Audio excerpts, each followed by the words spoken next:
Call the meeting to order. We're missing Rob, who called me and said as soon as he takes care of some snow issues, he'll be here. Does anyone have any additions to the agenda? I have one amendment to it. I would like to move the that .20 FTE on the nursing services, that's item A, down to H, and then kick everything up. And I'd also like to make it a discussion item. At this point, I don't know if we have just enough information to make a decision about it this evening, and I do want to review things like contracts and things, and maybe have a discussion where we don't have other items backing it up. Give us time to discuss it. So item A is moved down to H, and everything else is moved up one step. So I would look for a motion unless anyone has any other additions. I'll make a motion. I'll second. Motion by Jerry, seconded by Rob, or by Kurt, to approve the amended agenda. Any other discussion? All in favor say aye. Aye. Opposed? That is carried. Scheduled presenters. PBIS team presentation. Who would like to introduce? And We have our district PBIS coach, Kristen Kirk, and the elementary, you're the team lead, right? Elementary team lead. And one of the high school team members here to talk about PBIS. All right, well, thank you for having us. We are just here to let you know what we've done so far this year with PBIS. Just really some fun things that are going on. We've got a lot of pictures, we have a little tiny short video, and then also where we're going in the future with all of this. So first off, let's see if I can move this guy a little bit. PBIS stands for Positive Behavioral Interventions and Supports. And basically this is kind of a new way we're gonna go about behaviors in our school and how we're gonna manage them. So it's more about being proactive, but then we also want to be consistent. We want to have consistent definitions of our behavioral expectations for both buildings. We want to have clearly defined rules and expectations, and that's for all areas of the building. So we have clearly defined rules and expectations for the classroom, on the bus, at the elementary on the playground, at the high school the locker rooms, the lunchrooms, the hallways, anywhere you can think of in a school. We want to have set expectations for students and staff. And then also we want to teach those positive behaviors. And we would teach those in a positive way. That's the big thing with PBIS. It's not always about giving consequences out to the kids that aren't doing the right thing. We really want to acknowledge the students that are doing the right thing. And so far with what we've done, it's really going well. And then also there's a systematic acknowledgement and correction of behaviors that goes along with this. So these are our two PBIS teams. We have a team at the elementary school, and then we also have a team at the middle and the high school, and these are just some of the members on the teams. I know some of them. Wave your hand if you're on the team. I see a couple of you out there. These people put in a lot of hard work on top of what they're already doing to help benefit our school and the kids. All right, so we started doing this just this year. The first time we met as a team was back in August, and we have come such a long way since that time. So we've established our two leadership teams at the two buildings. Those teams attend a 2-day training in Mankato 3 times a year. So we've already met in August and November, and we have a March training coming up here. We've developed our statement of behavior purpose, and we've had shirts ordered. At the high school, we have a banner, and we're working on getting that at the elementary school. We've identified positive school-wide behavioral expectations, and if you'd like to model the back of the shirt, that's the whole Keep It Real theme. I know you guys have seen it around. So it's respect, effort, attitude, and all of those contribute to learning. We've also have a new way of tracking behaviors. It's called the SWIS system, and that's the school-wide information system. And this is another way for us to be very consistent with how we look at our data. And we can look at it many different ways with what referrals are the top referrals, time of day, area of the school, the students, and then we've also developed a behavior matrix, and we have a lot of pictures to kind of examine that. So this is the poster, along with the shirts, Keep It Real theme. And by keeping it real, we will respect ourselves, others, and our community, and we will be responsible for learning. So the next part, Ann and I will kind of talk a little bit. This is what we've done so far at the middle and the high school. We've had a lot of discussions during our homeroom time about what is respect, what does effort look like, you know, what type of attitude should you have in school and in the classroom. The biggest thing we've done so far is we looked at our tardy policy. When we examined our data, tardies were the #1 reason kids were being referred to the office. And so we thought, you know, being this is the #1 thing that's going on, we really want to make an impact with that. Because when students are tardy, they're not in the classroom and they're missing instructional time. And for some kids, that adds up to a lot of instructional time. So we now have a consistent tardy definition. All the teachers have the very same definition. It's being in your seat when the bell rings. And so if they're out in the hallways, they have to go to the office to get a tardy pass and to get that stamped. And then it's also just easier for the office staff, for Allison and for Robin, because it's more consistent for them to track them. And then also teachers are creating a matrix for their classrooms to go over what is expected in their classrooms. And then we're also starting a staff recognition system here. I was going to speak to the tardy policy. As a teacher, it's interesting to see, you know, there a lot of times kids will come in a little bit later, and with this policy, we gave them a couple weeks practice. Yep, kind of like said, practice. This is what you're going to do, and this is what's going to be expected of you. And when the day came when we had to start, the kids, they get to class for about a minute more. They still have time left in the hallway, and they're in our classroom. Their tardies are just, and we gave them a reward, and instead of getting after those kids that aren't being there when they're supposed to be there, they get these rewards and saying, hey, you're doing what you're supposed to be doing, and we appreciate it. Yeah, because the majority of kids, they do the right thing. So we want to recognize those kids that do. Kids will come in and they'll check in and say, can I go get a drink of water, or can I go back to my locker? And my policy is they can go out. As long as they check in with me and I know where they're at, they come back with time to spare even after they've already gone, come back. Yep. So this is the banner. We have a big one of these in our cafeteria right now. So the kids can see that. I want to talk about this kind of like the classroom matrix. So we asked the teachers in the middle school and high school to take a look at their classroom and their policies and how things work and the expectations they have for the kids, and really break it down into manageable parts that and set in positive.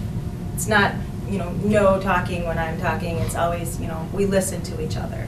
And the one of the things with PBIS that's probably been the biggest eye-opener for me as a teacher is that we take for granted, especially in the high school, we take for granted that the kids know how to stand in line and wait for the lunch, that they know how to walk down the hallway and be good to each other.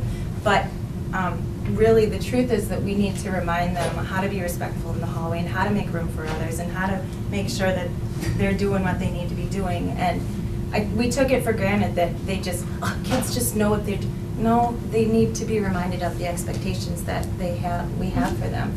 And this is a real simple, straightforward plan that we're working on with our teachers. Yep. And then in the office, these are some of the pink tardy slips. I don't know if some of you who have kids maybe heard a little bit about this. This is basically their pass into class if they have an unexcused tardy. So we have a really nice punch clock. Allison and Robin can just quick zip it in so they don't have to worry about putting the date and the time in and sign it. It's really quick and easy for them. And then those bright pink slips are very noticeable. So the teachers have really liked this new system. All right, at the elementary school, things we've done a little bit more at the elementary school. We are really fortunate that Derek Bell, who isn't here tonight, he's been through this process before. Coming from Farmington, they PBIS set up, so he's been really helpful with this. We have the behavior matrix for all the school areas posted. We have student tickets and rewards. We're working on the rewards, but we have the student tickets and the staff tickets set. We've had an all-school assembly to explain the behavioral expectations, and we did a passport activity. And then we also did the Trek for Respect. Here are just some pictures. I just We like have, this we list. have, yeah, that's fun. We have staff buy-in, and everybody's excited, all the staff is excited to be doing this, and excited that we're getting that common ground, so everybody has the same expectations. And these guys are definitely leading the way. It's just the culture is different in the elementary, and they're able to, they're getting some things going that, as we hear about them in the high school, we like this. How can we tweak it to fit our culture? But I'm really proud of them because they are just, they have come out of the gates just sprinting, so. And one thing I really like is at the elementary and in the middle and high school, the Keep It Real theme is the very same. So the fifth graders that are coming up here next year, they already know what's going on. It's not a different system, so it's gonna be a really nice transition for those guys. This is just, that was the leadership team. Yep. This is our, the assembly we had, the kickoff, just to get the kids excited. Mr. Bell did a nice job of leading that. There was a little skit to model some of what was going on. He paved the way by leading off with the assembly expectations that were quiet. We enter and exit quietly, all of that. And then from here, the kids left with their passport, which was the full Yep, this matrix. is what it looks like. This, which covers the respect, effort, and attitude, what does that look like in all of these areas? What's it look like and sound like in the classroom, in the hallway, in the commons, at recess, in the cafeteria, at assemblies, on the bus, in the bathroom, and arrival and dismissal. So we covered all of those areas, again, keeping it real positive, but being able to talk the kids through.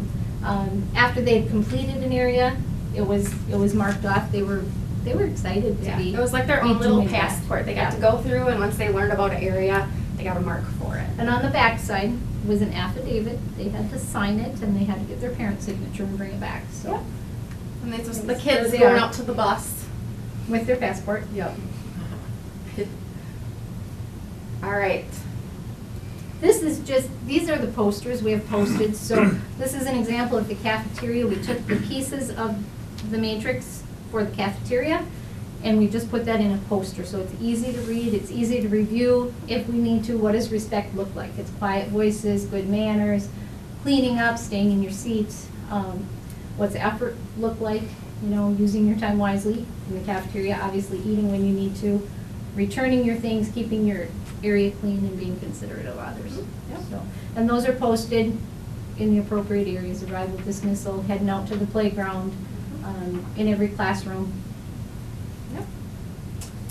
And Tickets. These are the tickets. We came up with real deal tickets, and thanks to Anita Hartle, who created our boxes, so we can see, you can't really see, but she even engraved our logo on there to keep it real. The little box is staff acknowledgement, so acknowledging each other as we see the positive things happening. And the big box is for all those things that we're seeing the kids do right and acknowledging those things. Real deal tickets might seem silly, but we had one teacher at our last staff meeting say, you know, we were by the bathroom and the kids were goofing around, and I just pulled them out of my pocket and I stood there and looked at them, and he said, pretty soon every one of those kids were doing the right thing, and he never did get one. Not at that time, but a silly piece of paper holds a lot of power. Yep, and another thing with the tickets is everyone in the school has these tickets. Teachers have the gold ones, paraprofessionals have pink, the bus drivers have the blue ones, volunteers have them, the kitchen staff, so that's why it's really kind of fun to see the different colors, because you know where the student was when they were given that ticket. And the kids sign those, and then we have a drawing on Mondays. And 4 students are drawn and 2 staff are drawn.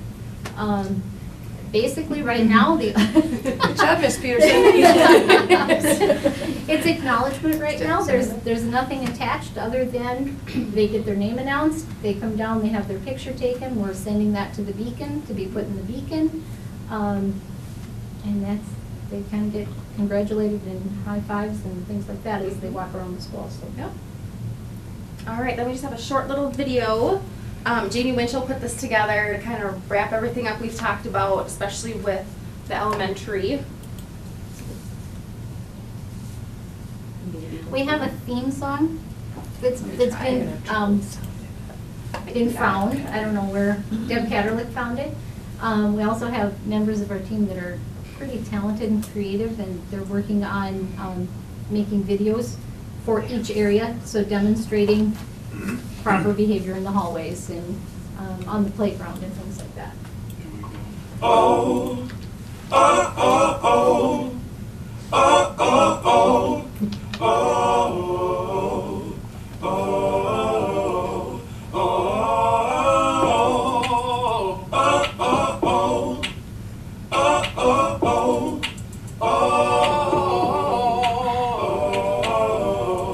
oh, I've been wondering why for so long you keep me in the dark while you do yourself wrong. There's one thing that you need to say. You've been hiding those feelings, letting fear get in the way. Well, I got the remedy, so you tell the truth. There's just one thing that you need to do. You keep it real, I keep it real, they keep it real, we keep it real, keep it real, just keep it real. You keep it real, I keep it real, they keep it real, we keep it real, keep it real, just keep it real. Don't be afraid to be yourself. Well, I know you've been hoping you'll get a little help. Appreciate what's different, and you think about you doing all that front end like those other people do. Well, I got the remedy, so you can walk tall. Who cares what others think? Oh, you keep it real, I keep it real, they keep it real, we keep it real, keep it real, just keep it real. You keep it real, I keep it real, they keep it real, we keep it real, keep it real, just keep it real. Now I don't want you thinking that this song is just about you. Everyone should try to live by as if they can. No more lies behind the truth. This will rescue you. It's a model that we all should understand. Oh, you keep it real, I keep it real, they keep it real, we keep it real, keep it real, just keep it real. You keep it real, I keep it real, they keep it real, we keep it real, keep it real, just keep it real. You keep it real, I keep it real, they keep it real, we keep it real, keep it real, just keep it real. You keep it real, I keep it real, they keep it real, we keep it real, keep it real, just keep it real. You keep it real, I keep it real, they keep it real, we keep it real, keep it real, just keep it real.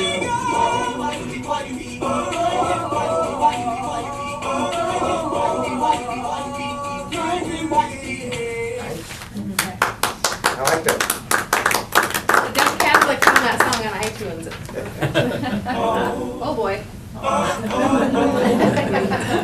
There we go. All right, so one last slide. So just some things for the future. Especially at the high school, we want to have those matrix posters going for all the different areas up here. Also, up here and also at the elementary, being we've taught the behaviors, we also want to remind them. So a fun thing that different schools have done is created little videos with them. So just to remind them how to walk in the hallway. There's a really fun one that one school did for a middle and high school about being tardy and how kids say, 4 minutes is not long enough for me to get from one class to my locker to the next class, and they actually kind of time it, and it's kind of funny. Rewards, we want to keep looking at ways that we can acknowledge staff and students.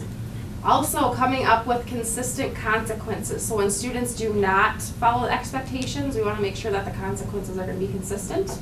And then we are also working with Rob Stahusky on creating a link on the school website so parents can see more of what we're doing with all of this. So, Cool.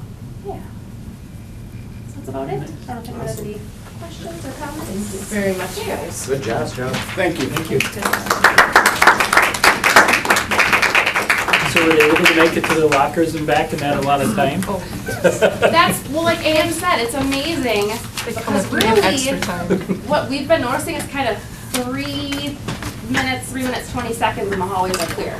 They can They still can be do it. cool, They can walking do through it. the hallway. They can still talk to their friends and get a drink of water, Yep. and talk to the ladies or whatever, and they can still be cool and next to class on time.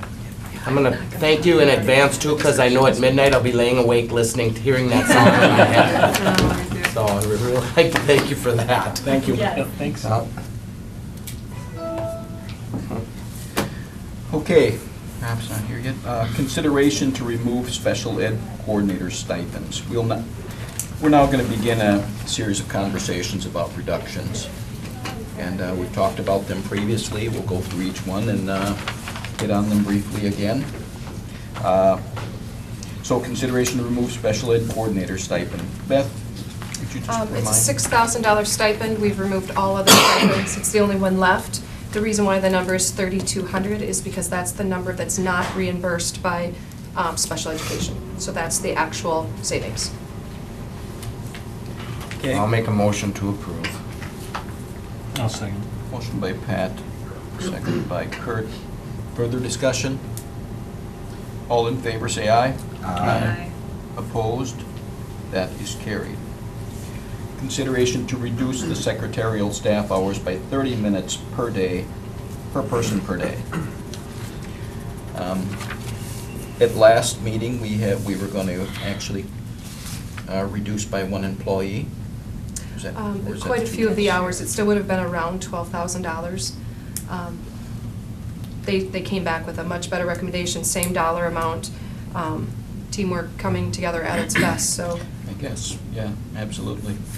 So this is agreed upon as well by the staff. This is their, Yeah, it's a tough sell. It's, again, administrative. We're losing 30 minutes of work time. I mean, Yeah. I feel like it's hitting the administrators probably the hardest, but we really appreciate the recommendation that came forward. very good alternative. Mhm. I'll make a motion. Motion by Jerry, seconded by Brenda. Other discussion? All in favor, say aye. Aye. Opposed? That is carried. Consideration to reduce the music supervisor stipend at events. This one I was kind of unclear. We just want to go with volunteers. We feel like we have a really strong music department, and people have come forward and said they will hold doors and work those events. So under cost restraints, we're hoping Okay. we're I'll gonna. make I'll make a motion to approve. Motion by I'll Pat, second that. seconded by Kurt. I was gonna ask what that involves, or could that be staff members or parent volunteers or Anyone. anyone? And that involves what, just? At the high school, they have a door so people can't come and go from events. At the elementary, it's a little more extensive. The kids come in. We would need PTO to get involved and parents to get involved, or teachers that wanted to help. Because we have to still supervise all those kiddos. So. Okay, any other comments? Okay, all in favor of the reduction in the music supervisor, say aye. Aye. Opposed? That is carried. Consideration to reduce 10% of the high school instructional supplies. My guess is that supplies are pretty light already, but we've done this several times. The high school staff is very frugal in what they do. So it's a 10% instructional supply reduction, and it's also restructuring the way general supplies are handled. Currently, we have the same amount of money budgeted into general supplies for every department, whether that department has 6 people or 1. So we talked about this a lot last year at reduction time, about going to a certain amount of per person for general supplies, and that's rolled into this also. Okay, I'll make a motion. I'll second. motion by Kurt, seconded by Pat. Other discussion? All in favor, say aye. Aye. Opposed? That is carried. Consideration to reduce operations and maintenance equipment budget. Again, we feel Dave is willing to give us some of the equipment that need to be purchased He is in the back row if you want to ask him anything. This is an area we've hit his staffing quite a bit. We don't feel like we could go there anymore. He's well understaffed, to be honest. But the equipment budget we thought could handle 5,000. Okay. Do I hear a motion? I'll make a motion. to approve. I'll second. Motion by Brenda, seconded by Pat. Dave, can you really take a 5,000 or hit? Yeah. Right. Gonna have to now. Any other discussion? All in favor, say aye. Aye. Opposed? That is carried. Consideration to reduce the boys' basketball C-squad clock operator. Yeah, these might seem like small amounts, but that's kind of what we're down to, and we want to make it equitable across all of the programs.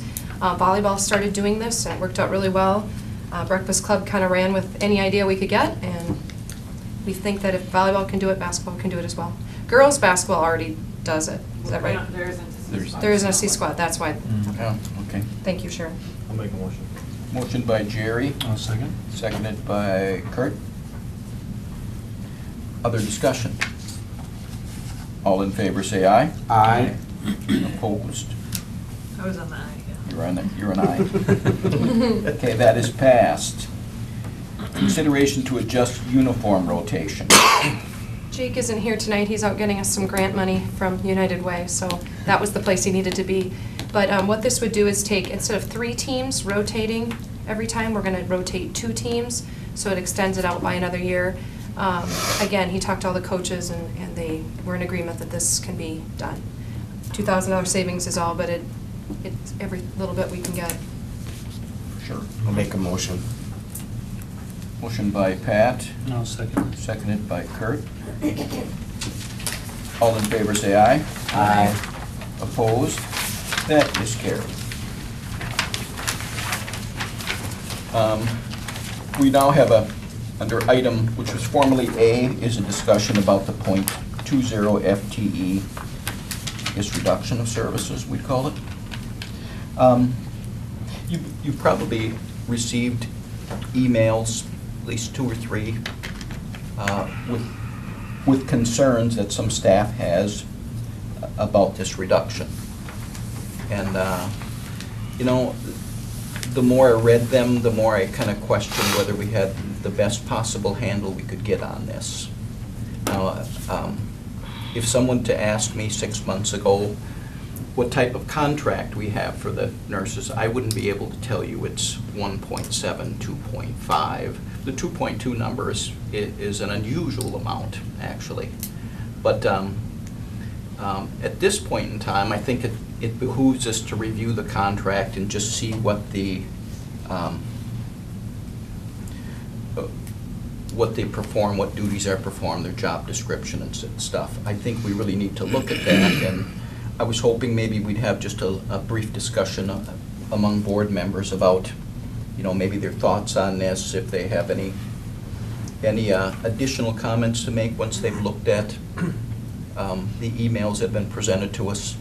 And again, there's not a staggering number of them. I haven't heard from community members, but I can only assume, you know, they would be looking for us to both make cuts and to make sure that our kids are well served in the school. So it's one of those double-edged swords for us as board. So I don't think we're in a position to make a decision on this tonight, but I wanted a little bit of conversation about it, I guess.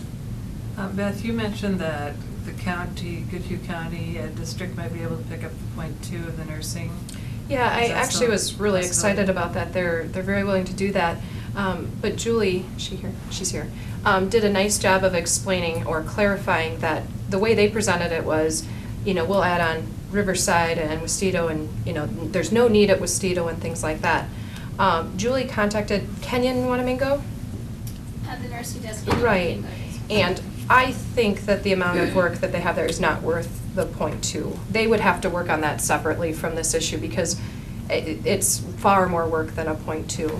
So even though they still want that and they still want it covered, it wouldn't be fair. I mean, you're adding work that they're already doing at Riverside. It just wouldn't be fair to the nurses to do that. So they're still very interested, and that offer's on the table, but I really think those parties need to work that through, because they're asking for more for the same, does that make sense? So I just don't think at this time that, it's still there, the offer's there, you're correct.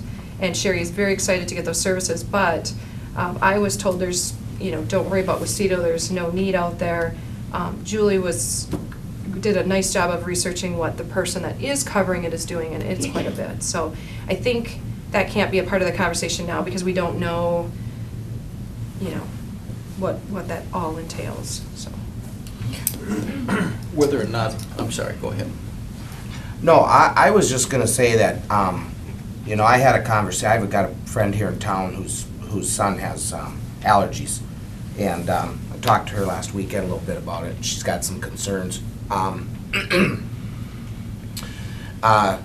It's funny, because I grew up as a migraine sufferer, and so I walked around in high school with Excedrins in my pocket and Advils in my pocket all the time, because I could get one at 1 o'clock in the afternoon and just be down, for an hour. I never heard of a peanut allergy, although maybe that's why all the kids gave me their peanut butter sandwiches when I was a kid. No. The point I'm trying to make is that we're in a little different situation than we were when I was coming up through the school. We got kids now in school that have to sit at a separate table and have to be in a separate room, and literally could die if they don't get the proper attention when they need it. So there is some concern out there. Again, I know that my friend's son is not an isolated individual in our school system.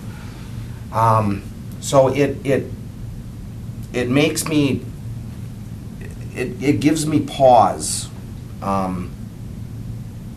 It gives me pause to look at a cut like this. And again, some districts, have one, some have two.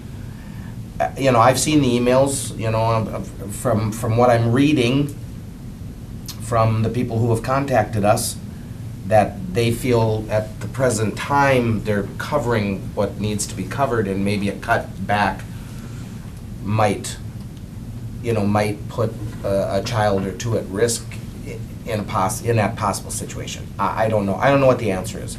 I know that things are different now than they used to be. Even again, for somebody like me, I would have had to have gone to see a nurse when my migraine was coming on, as opposed to just grabbing my Advils out of my pocket or going to my locker and grabbing them. So it's a different situation now. And any kid that's got an ailment whatsoever has to see a nurse. That's all there is to it. So whether or not cutting back to, and again, I'm so used to seeing in my 8th spring, and I'm so used to seeing, 1s and 1.5s and 2s and all the rest of that stuff. And I don't know, when I'm glad for all these nice reductions, but when I see a 0.2, I just sit there and I go, are we really making up a lot of ground on what we need to pull back on? And are we maybe again putting some kids at risk? They just can't get in there if there's just not that person there at that right time. I guess my question then, to grow on yours, or to add a question to yours, what do the other districts around our size have as far as nursing in their districts? Do they have more? Do they have less? Is it substantially more? Is it substantially less? I guess if Kenyon's doing it with, do they have 2? Do they have 1? Do they have 0.7? Are they still able to accomplish what they need to accomplish with their students? Yeah, granted, times have changed from when we were in school. We had Marge Judge cover both the high school and elementary. Obviously, with the way things are today, that's not even feasible. However, when do we go from a 1 to a 2, or from a 2 to 2.2? And do we have a nurse with the 2.0, do we have a nurse in the high school and elementary, which I would assume that's one for each building? That's my assumption. And the 0.2 is covering. Well, right now, they do go down and help with Riverside, and that already is gonna be taken away for next year, because we're covering that for free. That doesn't make any sense. Right. Goodhue County District has they're gonna have to pay for that service if we're gonna do that. So, I mean, But now, when we talk about Riverside, is that person also down there for ALC?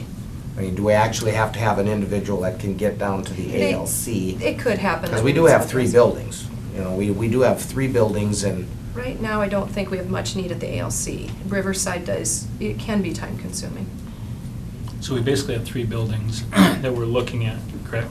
Is there something where Not we- for next year, though. They Not won't be next year. covering Riverside. Okay. If they're not gonna Okay. cover that. But or the Is- pay for ALC that. is still down there. ALC is still there. Is there something that we need to look at as to, in our demographics, do we treat a different proportion of students that may need more medical attention versus, you know, Wanamaing or Plainview? That's a great question, because I have the results from the HVL. I can send that spreadsheet to you. We do look high on nursing staffing, but we also have more, I think the spreadsheet doesn't illustrate maybe what we have. We have more diabetics, for example, than any other school. Things like that. So I hate sending out that information. I can get it to you, and we're gonna look like we're really high-staffed, but I would say, and Julie would tell you too, that we probably have some higher needs students, and a higher special ed population than some of the schools too. So, you know, I don't know if that data is always perfect either, but I can certainly get that for you. Do we know when it went from 2.0 to 2.2? We worked really hard to find that, right, Laurie? In the budget, the former superintendent had a 2.0 in there.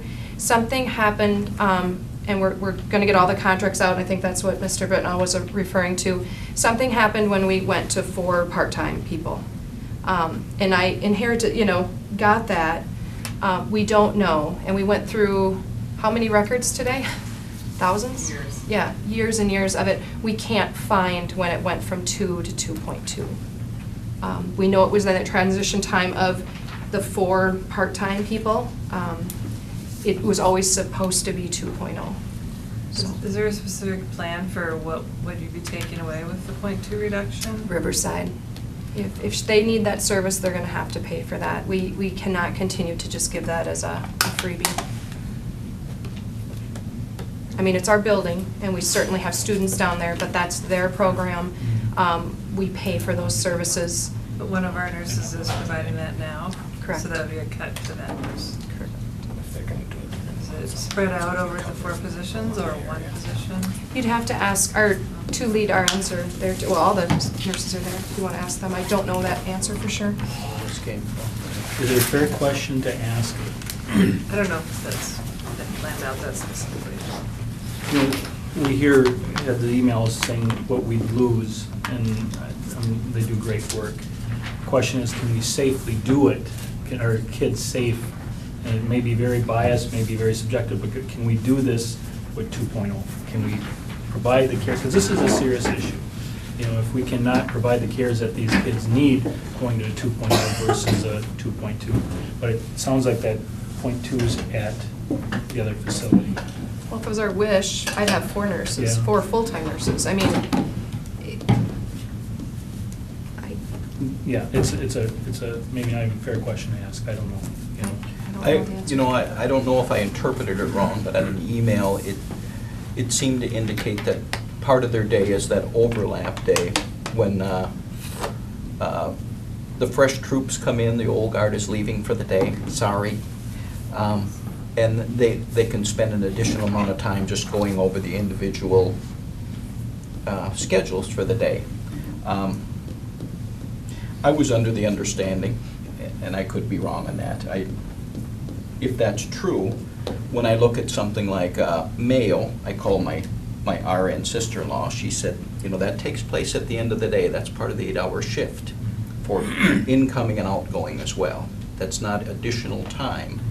So if we're spending that extra 0.2 just for additional time, maybe that should be shortened up so it's part of your workday to just reconnect and overlap that half hour without extra time. And but one of the more profound emails that I got today, as a matter of fact, dealt with all the issues that the previous one did. But then they threw in the all day, every day. How does that affect us? Where does that change come from? And, that kind of made me step back a little bit. Are we going to have more kids in here, or is that just a reconfiguration of the number of kids we have here at present? But it certainly it stopped me in my tracks about every other argument, and I thought, you know, we better just look at this one more time. Well, remember, we do have the majority of our kindergartners here every day already with Canon Kids, and they do get the nursing services. So that number isn't as large as it may seem. If you've got 80 kindergartners and now they're all coming, and there's 40 extra, but 20 of them were already in Canon Kids. So they are here already every day, most of them, but. So essentially, the .2 cut would be the Riverside that we're paying for then. Riverside, and I think that even the ALC should be covered by Goodhue County Ed District next year. We gave them this year for free. They need to give us ALC coverage next year for free. So that we still have a 1.0 in the elementary and a 1.0. And the ALC kids do come back here in the afternoon. It's hard no matter what. I don't want to go below a 1.0 in each building. We can't hope that nothing happens from 7:30 to 8, for example, or we can't hope that, you know, at 2:30 send nurses home and just hope nothing happens at the end of the day, because that isn't how it works. But we have 2 buildings. I think it's our responsibility to have a 1.0 in each building. You know, I'm working with Goodhue County Ed District. They're willing to pay for the .2, but I think they owe us ALC coverage for next year. So if they came through and paid for the .2, would anything change here then? No, I want our coverage to be our 2 main buildings. Okay. If they want services at Riverside or Westito, they need to find that coverage. And if they want to employ our nurses separately for that, they can. Okay. I just think that needs to be looked at separately. What is the scheduled work day typically? They work teacher. The 2 RNs are on the teacher contract. So 7:30 is their show-up time. Right, and then they're done at 3:30.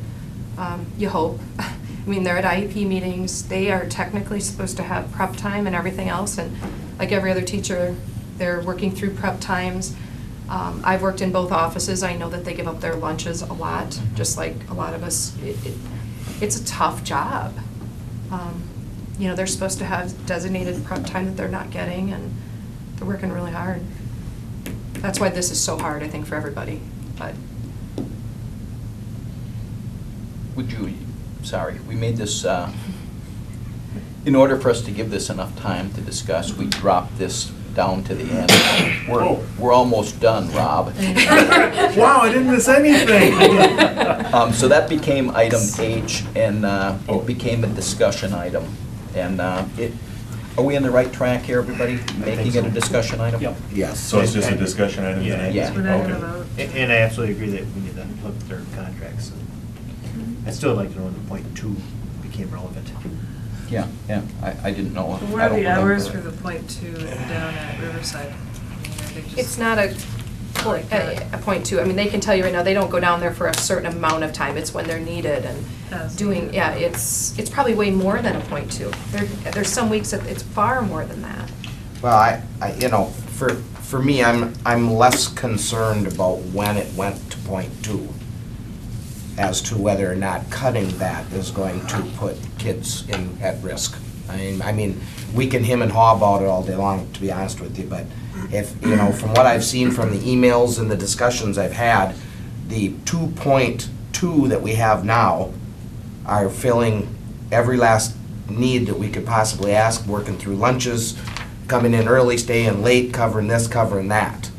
And so I guess to me is, do we move that, officially move it, and get by with 1 in each building, and that's what you got?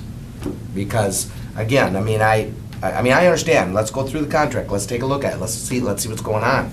But we can hem and haw all day long about where did it come in and how did it get there. I don't know if that's really, in my mind, it really makes no difference. If removing a .2 does not affect the kids and the students, and those kids that need assistance are gonna get it, then I'm for it. If a kid doesn't get attention when they need it, then I guess I'm for keeping the .2 in. That'd be me. If Goodhue doesn't cover the ALC, then what would happen? Would the nurses that are either at the high school or the elementary be called to go down there? That, or we'd have to have shuttle, I mean, we'd have to be bringing the kids here. If they had medical conditions, they may not qualify to go to the ALC, type of things like that.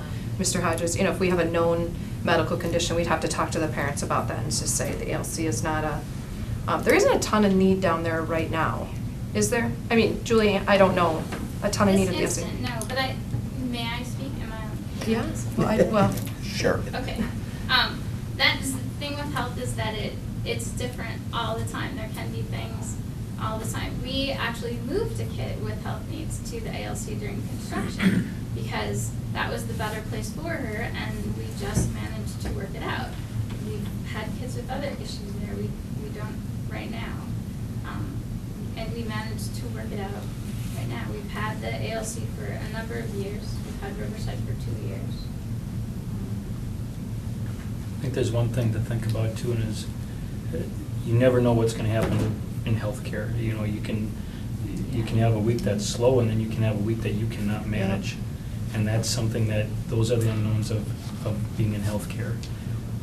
I think it's beneficial if we could get some numbers as to see what type of students we treat, or the nurses treat. But we always have to, you know, when the flu outbreak is here, I'm sure it's just absolutely impossible. I mean, Crazy. kudos to everybody that's in doing that.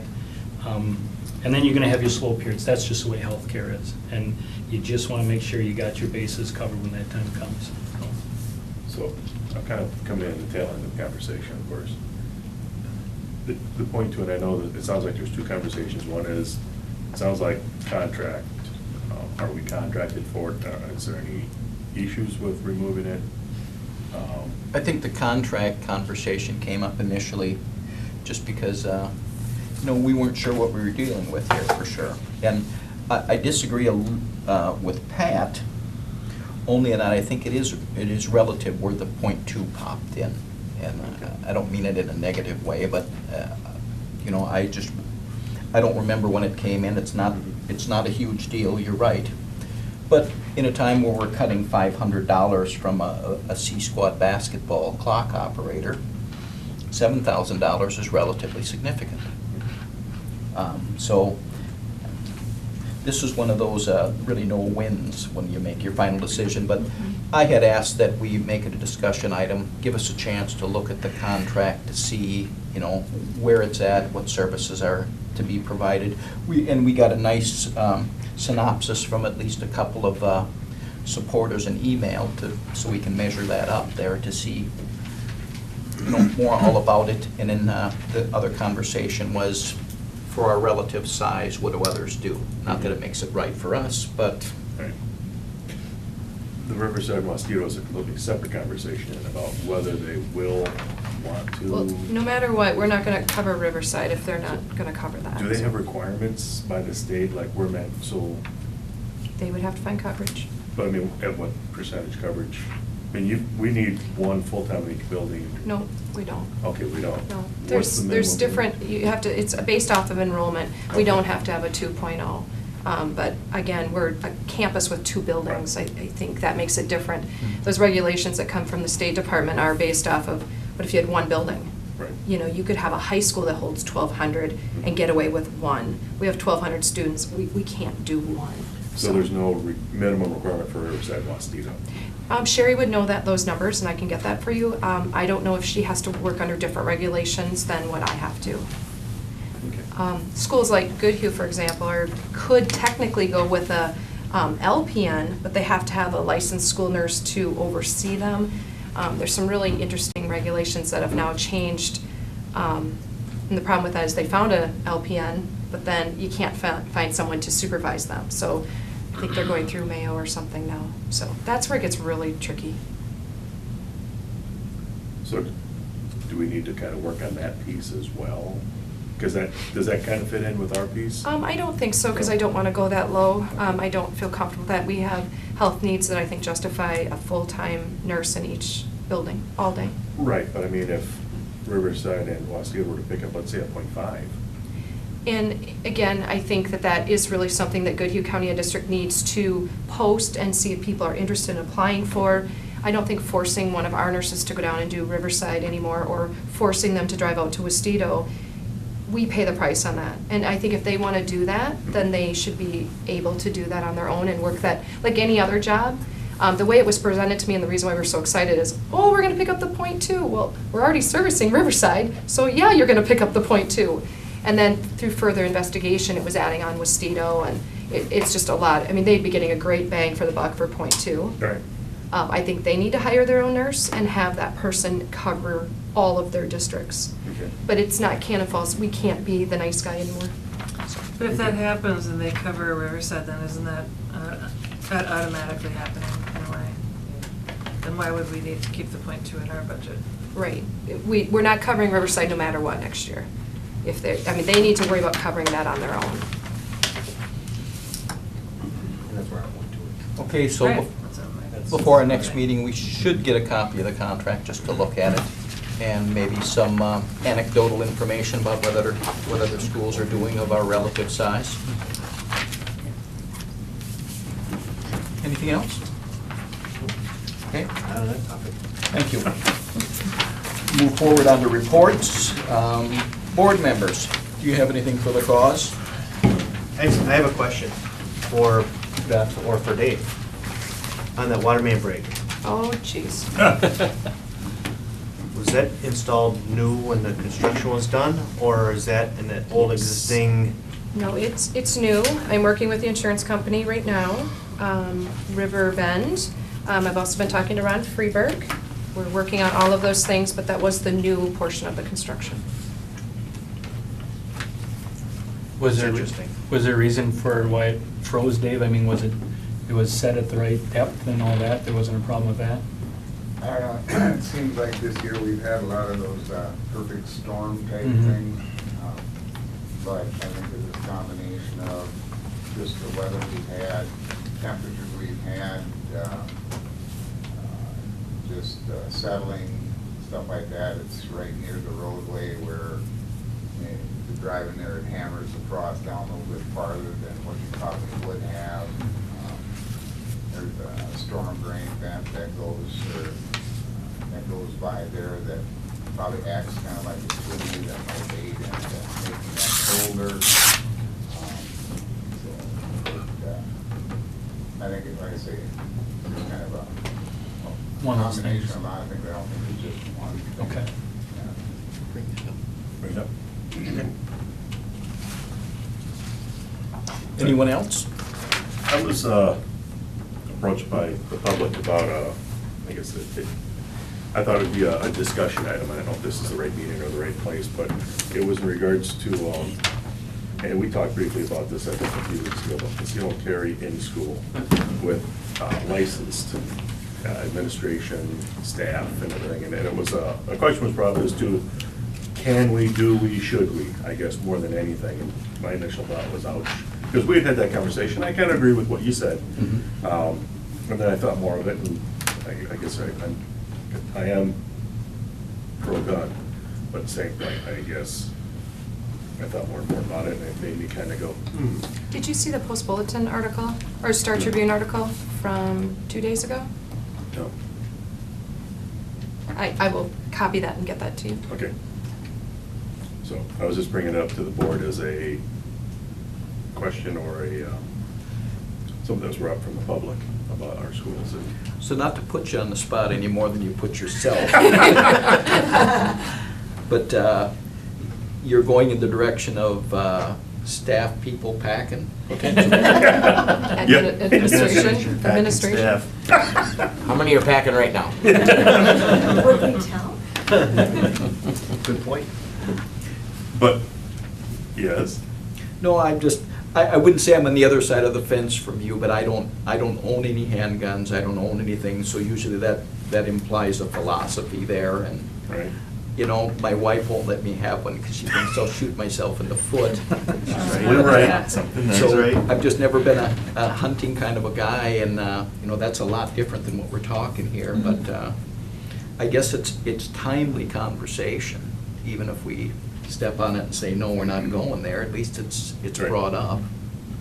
Yeah, I mean, part of me says, gosh, that's kind of a neat idea, but then a part of me says, it's kind of like the Pandora's box. Once you open it, how do you stop it? How do you control it? You know, today, every staff member that we know, great, we hire a new one next year, and we go, you have to be tenured before you can bring No, you gotta conceal. And then it's, you gotta be fun, you know, I don't know where it goes and, you know, at what point do you use discretion, can you? But I do feel that, the more I thought about it, I'm like, gosh, once you do open that up, today sounds great, but in 5 years, the question might be, really, what were you thinking? So. Well, I don't think it sounds great today either. Okay. I read a little, I did read a little something on the internet, not Star Tribune, but it had a lot of questions to be asked. You know, who, are all the teachers, is it gonna be mandatory? Is it gonna be voluntary? Are all the teachers, are the teachers gonna know who volunteered and who didn't? When you start talking about $400 and $500 handguns, who's paying? Who's paying for the training? Is this gonna be a district-wide thing where districts are paying for training? It's almost like the argument about, well, every school should have 2 or 3 guards. That's great, okay? $50,000, $60,000, $70,000 a year per guard, and right now we're talking about cutting a point to a nurse. There's a lot of different discussions out there about it. I don't think it's a bad, I mean, I don't have any problems with conceal and carry myself. I don't know whether I'd want it in the school. I don't really care for signs that say, nobody here has a gun, you know, on the front door, you know. Yeah, I don't know if that's the best thing either, but there's a lot of questions to be asked about that, because who's gonna fund it if you're gonna do it, you know? Well, and I guess I looked at it as a voluntary thing, but even then, to say, okay, from the policy committee side, how do you regulate, okay, so what do they have to be stored in, how are they stored, what if one is missing? Not to say it's even stolen, but now we have a weapon that's missing within our walls. What's the policy, what's the procedure? Do we do a lockdown? You know, and what investigation, who do you bring in for it? And that part, then I started to go, wow, that's a big animal to get your arms wrapped around, to go, okay, just for oh, I did take that home last week. Not, I'm gonna say most people will understand where it is, but that part. I'm a conceal and carry guy too, but I won't touch that one in a school with a 10-foot pole. You know, maybe it's in a future discussion item. Yep. But maybe we also look at relook at liaison officer and what we can achieve either with the I've got an city or the update on that county. in here too. Do you? Yep, it's in Because there. it's, you know, we had one, we lost it for lack of funding, or we shifted our health and safety money in a different direction. We didn't get, maybe either the city or the county couldn't afford to assist us any longer. We just couldn't pay for it. But, you know, we should check into that again, and maybe you I do have a good update already. for you. Nora? I'll weigh in on this, because it was me that talked to Rob. Well, you've talked to me. And I talked to Beth a lot of times too, and as much as I hate the idea of we have to bring this into the school, the bottom line is the kids are, they get exposed to it every time you have a practice. Every time you have a code, whatever it is, and you go through the hallways and they're set in little circles. And so it's not like you're gonna keep them from this knowledge, they're gonna see it on the news. But I guess my concern is when I come in and I say hi to the office staff whenever I come in, and I keep hearing about these things, I don't think the office staff should have to be the human shields for our children. And at the very least, I think that Beth has been in the military, she knows how to handle a gun. If she wants to, she should be able to protect her and people in this first doorway. And same thing when you come in down at the elementary or whatever, because every time I hear these stories, some teachers gotta try to protect kids against somebody with a gun, and I just don't think that's fair. And with all the workplace rules and everything, I don't even understand why your labor union won't ask for that, so you guys have protection.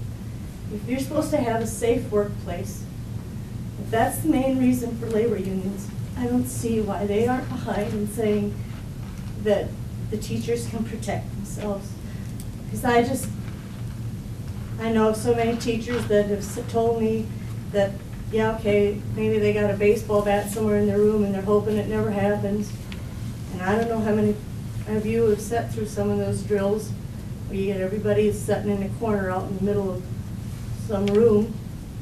You won't even turn over a desk or anything else to shield, and then you wait for somebody to come along and make sure the doors are locked and the lights are turned off. That's terrible.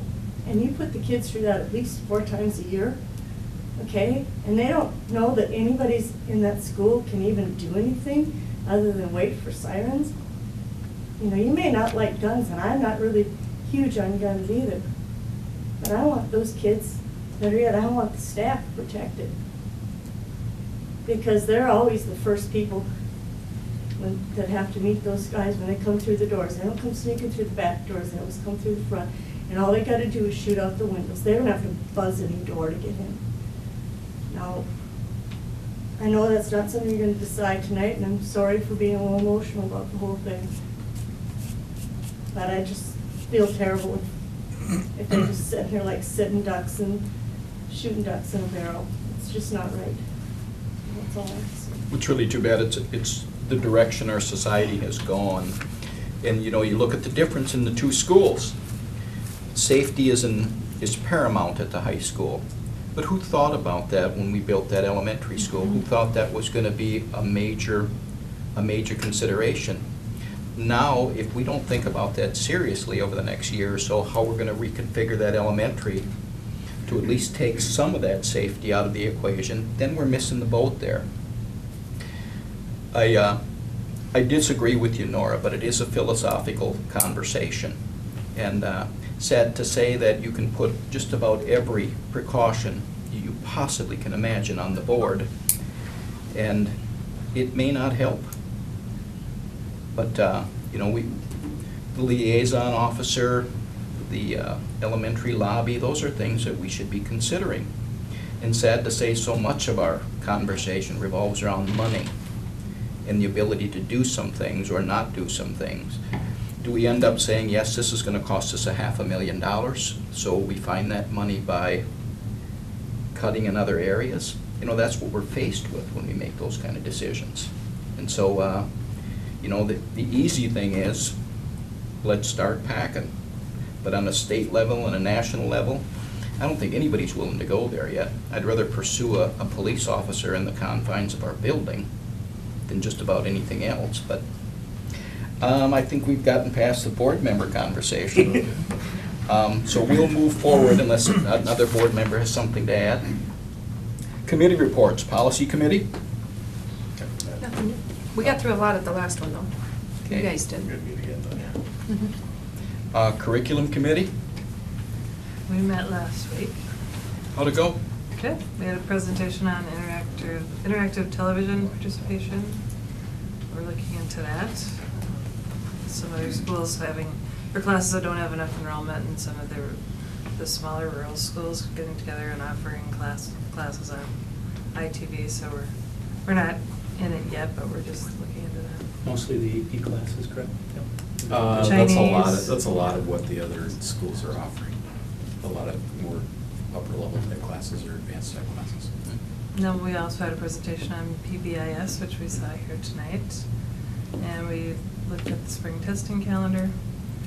And then the next meeting will be Monday, March 4th at 5. That's what's Unless we change it. Unless we change it. Yes. Anything else? Okay, facility committee. Well, we've been doing a lot of meeting, but it's usually outside something that's spewing water. And Jerry's been a great resource when we have to have those on-the-spot facility-type questions. He's very good about getting back to me, so. Jerry and valves go together a lot. Yeah, they do. Something's leaking, I'll call Jerry. Yep. Soup's report, there's a copy here, but maybe Beth would like to speak to it. Yeah, I'll quickly run through it. Lori makes us put this in writing. Water main, we've heard enough about that. I just really want to thank Dave Davison, Jake Winchell. I'll get you, it's in your packet. It's in your packet that Lori sent you? Dave and I spent some good hours out there that Friday night. And then the following Saturday morning, I basically went home, showered, and got to go to the legislative session down in Rochester. A lot of superintendents were there. Even one of the superintendents used our water main break as an example. I thought that we were heard. And what our main message to all the congressmen and the senators that were there is stop doing unfunded mandates. Stop making us do things that don't have funding behind them. And I think they heard us. The Strategic Planning Committee is really working hard. We're at our final step. We are almost ready to give you copies of that. Special thanks go out to the Breakfast Committee. They're working really hard on reductions. This committee is not a committee anyone wants to be on. And a lot of them are sitting in the room here tonight. They're doing a really great job. They meet at 7 o'clock in the morning and no complaints. I had an open free Tuesday night. I was a little bored, so I decided to present at the city council. And the mayor was very receptive of getting a school liaison. They've had me come back. I met again with people today. I've met with Chief McCormick twice. We are very, very close to getting a police liaison funded through this city. And they feel very, very excited about this and supportive of this. So we are moving forward with that. This is someone that they could use for weekend help. Like if we didn't have school on a Monday, Tuesday, it reinforces their weekend staff. In the summer, they'd have an additional person when other people are taking vacations. I mean, this is a win-win for both sides. We only need them 9 months of the year, and truthfully, we only need them for 174 days. We need them on student contact days only. So we are really looking at this as a win-win for the city and for the school. Again, a good example of us working together. Tons of positive feedback on all day, every day. I so wish I could send you every email or phone call that I get because you guys deserve all the credit on that, but lots of phone calls on that. Final touches on the Title I and Title II grants are coming in. We look like we're going to get the same funding as we did this year. And then working on civil rights data collection survey. Tim was really excited when I sent him his portion of that. And the last thing is this healthcare reform. I said it's really taken its toll on schools. Lori Hansen, Kathy Holm, myself have been attending training multiple times. A lot of information is still coming, but you really need to watch the news, and anything I send to you on that, please read it. Highly compensated insurance is going to get really tricky. Basically what they're saying is every employee has to be offered the same exact insurance. If you offer a teacher insurance, you now need to offer someone that works a few hours in the kitchen the same insurance. This is how they're going to fix the insurance policy, or insurance for people, but unfortunately, it would cost us thousands. Even if we took the fines, Kathy Holm was running some early numbers on that. Say we took all the fines that they would impose. Say we didn't do it and we got fined. It would cost us $640,000 roughly. Am I saying that right, Lori? Yep. In fine. Per year in fines. I would need to find $640,000 just to pay the fines. And that's still going to be a lot cheaper than paying for the insurance for everyone. So it is very evolving. We don't know when this will occur. They're already suggesting, you know, we're coming into teacher negotiations now. We'll need to put clauses and statements in there so when it comes into effect, we've got something to revert to. It's just substantial. I think all of us are with our jaws open. Schools don't know what they're going to do. So with that said, I'll keep you updated as much as I can, but if I send you something on that, those are one of the things I really do want you to read and understand. Okay, thank you. Dave, everybody limits their information to one page, but where they have 12 fonts, you have 4 fonts. You somehow get it all on one page, but you've been a busy guy again. Yeah. A lot going on all the time and stuff, and I say it's probably the first time in a long time I've been able to get it down in writing, so we did have an official thing here. And I say it's not like a lot of people don't know what's going on. Like I say, tons of activity and stuff, and we're all tied up. I guess each time we have a facility meeting or something like that, I just try to put something in there that kind of shows a little different view of what stop and think about and stuff like that. And I guess the main thing in what I wrote here was just, every day we have 358,000 square foot to take care of in 3 buildings. And I have a crew of 9, and 3 of them are on the day, 6 are on at night. We cover all the activity and the cleaning and everything like that. So basically it comes down to 59,000 square foot for each person to clean. Just some fun facts. We have 82 toilets, 31 urinals, and 36 sinks associated with lavatories that we take care of every night here. With that square footage, that's, if you took an average house at 24 by 40, and then half the basement, that's 1,440 square foot. And you put that into that 59,000 square foot, so just to put it in perspective, you went home and you got ready for a little birthday party, had a birthday party, cleaned up after that, and then before you went to bed, you'd have to clean your house 41 times. That's kind of where we are. Granted, the square footage we have is a little bit more wide open until you get like into elementary classrooms and stuff like that, but that's kind of the perspective, and I guess I just wanted to put the names of my crew in there just to recognize the job that they do.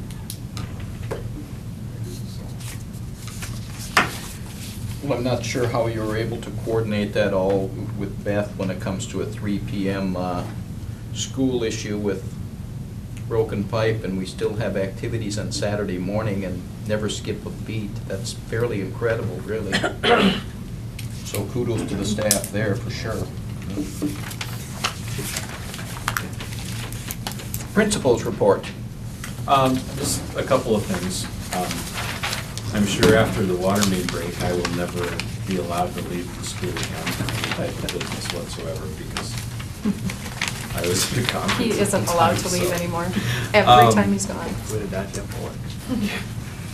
That was an interesting text message.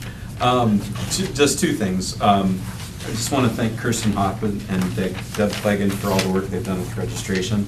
High school registration is complete other than just maybe 2 kids, so they've got it all wrapped up in a remarkable time. We've already started some preliminary work on numbers of sections of classes for next year and what the implications of that will be. I'd also like to take an opportunity to say congratulations to Missy Klaprick, whose Afghanistan project is now immortalized in the Minnesota Historical Society's textbook on Minnesota connections internationally. So her project is featured in in chapter 11, I believe it is, of that textbook. So it's really neat to see. It's awesome.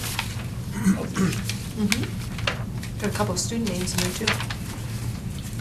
The elementary report is listed on here. You can take a look at that as well. And I think Jake has both activities and CE on there as well at the end. So you can refer to that. Students report, Ryan, you're up. All right, not that much going on lately. The speech team this past Saturday, we took first place at John Marshall, so that was pretty cool. We have one coming up this Saturday at Farmington. The dance team also last Saturday, they took second in high kick and third in jazz, which means that they will now be going to state this Friday. So not expecting a lot of people in school on Friday. The humanities, that's a class here at the school. They're going to be having a dinner fundraiser for our upcoming trip to Italy. Not this coming summer, but the following summer. So I'm sure if you talk to somebody, they would be more than happy to give you a ticket or sell you a ticket.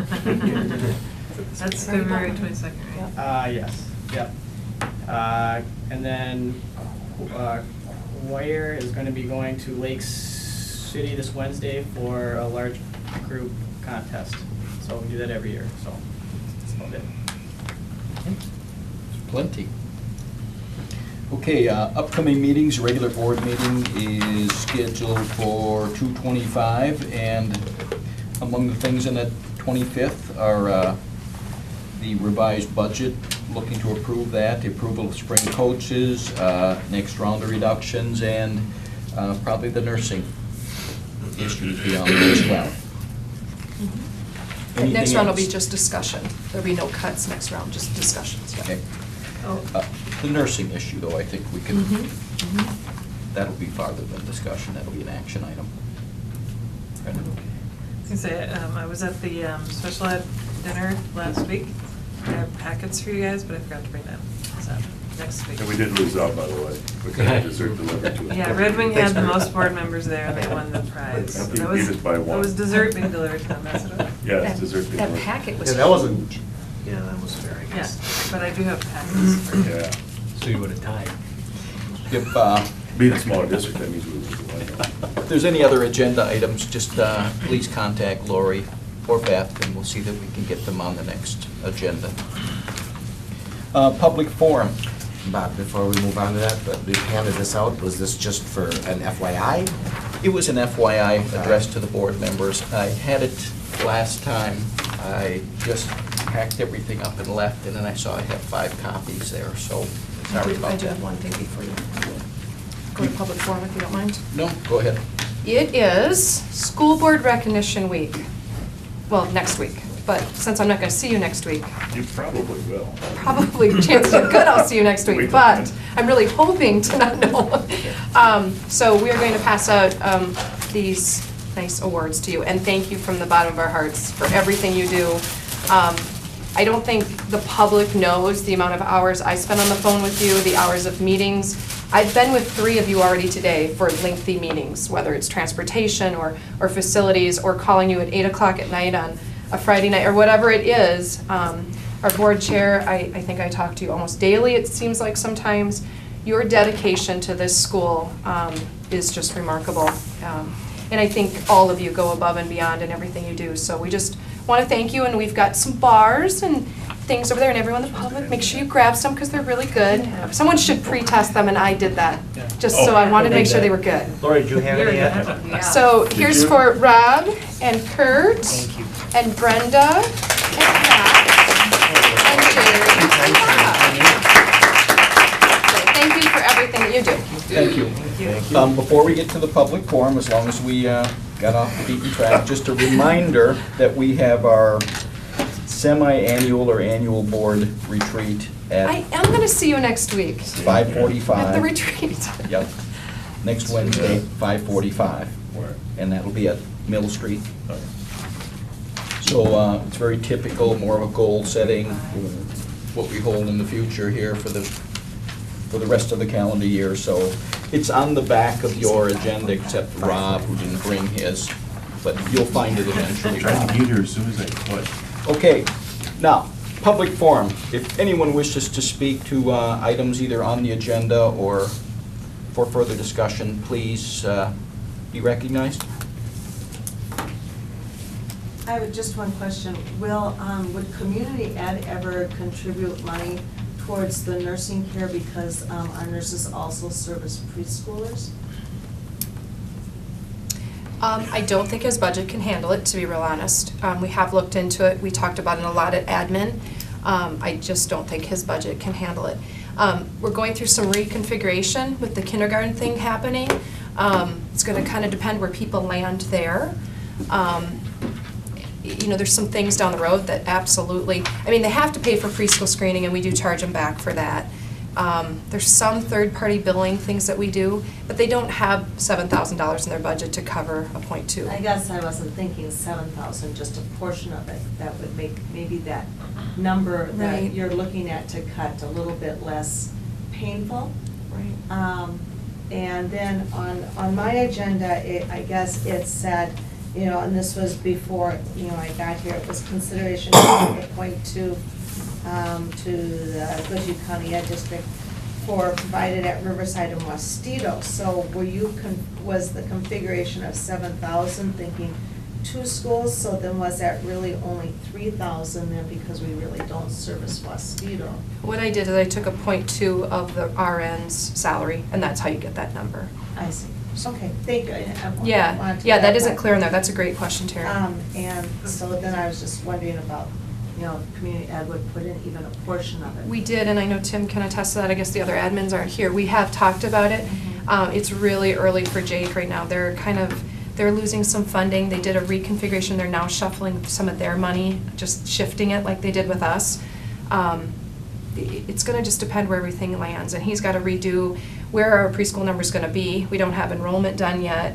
You know, you start committing dollars to that. I'm already charging him more for electric. I'm charging him more custodial than I've ever charged him.